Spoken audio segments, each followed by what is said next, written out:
actually for that. Right. Thank you very much, Desmond Majikudunmi, for joining us and sharing your insight all the way from London. Now we move on to our next news. Russian airstrikes have killed 2 civilians in Ukraine overnight, authorities said, while Russia reported multiple Ukrainian drones targeted Moscow. 1 woman was killed and 3 injured in Odesa, with damage to a hotel and civilian buildings, according to local emergency services. Kyiv has warned that Russia's new wave of long-range drone attacks on railways and infrastructure is systematic, aiming to spread panic and disrupt civilian transport, though military cargo transit has remained stable. Ukraine has continued retaliatory strikes on Russian targets, destroying drones and striking military positions, while the General Staff has reported 156 combat engagements along front lines, including Kharkiv, Donetsk, and Kherson. Russia has claimed it captured a new settlement in the Dnipropetrovsk region, while Ukraine reported counter-offensive progress, reclaiming 1.3 square kilometers in Donetsk, according to Commander-in-Chief Alexander Syrskyi. Now for this discussion, we are joined by Mark Sutherland. He's a geopolitical commentator, joins us live from London. Thank you very much, Mark, for joining us again. Good to see you. Now, what strategic moves have both Russia and Ukraine made in the Dnipropetrovsk and Donetsk regions? Certainly good to be with you.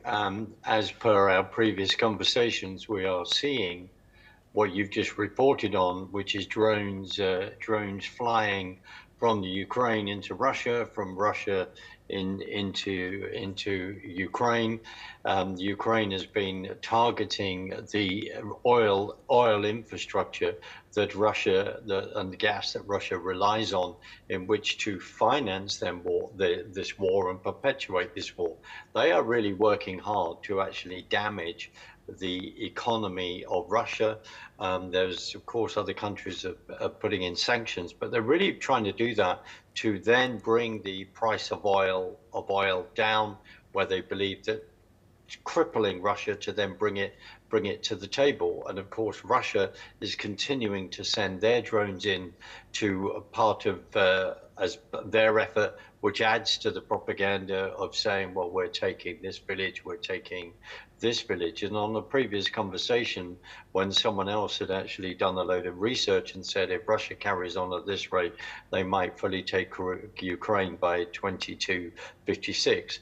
The number one thing is we also see the frustration from the president of the United States, Donald J. Trump, who was frustrated that Vladimir Putin will not stop this war, as he wishes to get them to the table to then have a negotiation.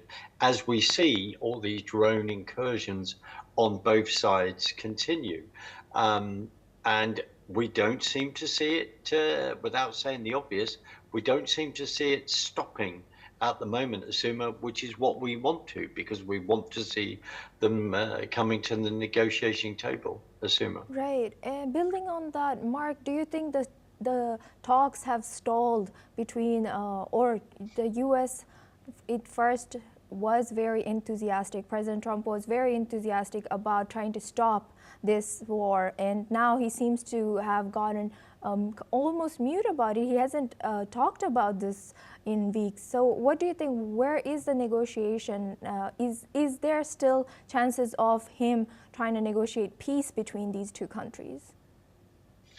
You ask a very fair question, and I think not that I'm speaking on behalf of the president, the administration there. I think there has been other distractions. One being the appalling assassination of Charlie Kirk. There's also what is happening in Israel, but there is in Gaza. The frustration is from President Trump of how to then bring Russia to the negotiation table behind the scenes. Even, I believe, if I've read that correctly, that the Europeans have then announced more sanctions, and it could mean that 2,300 companies are then sanctioned against.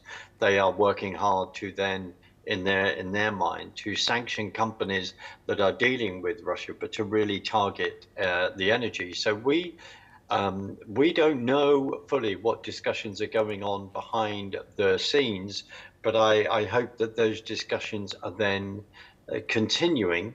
And just because we may have not had a public announcement doesn't mean, Asuma, that those discussions are not happening. But I will caveat with say, I think there is a lot of frustration on the from Donald Trump, understandably, and also just remember that over the last 4 years under the Biden regime, that there was no conversation whatsoever with Russia at all when they should have been immediately to stop this from Russia, from Europe as well.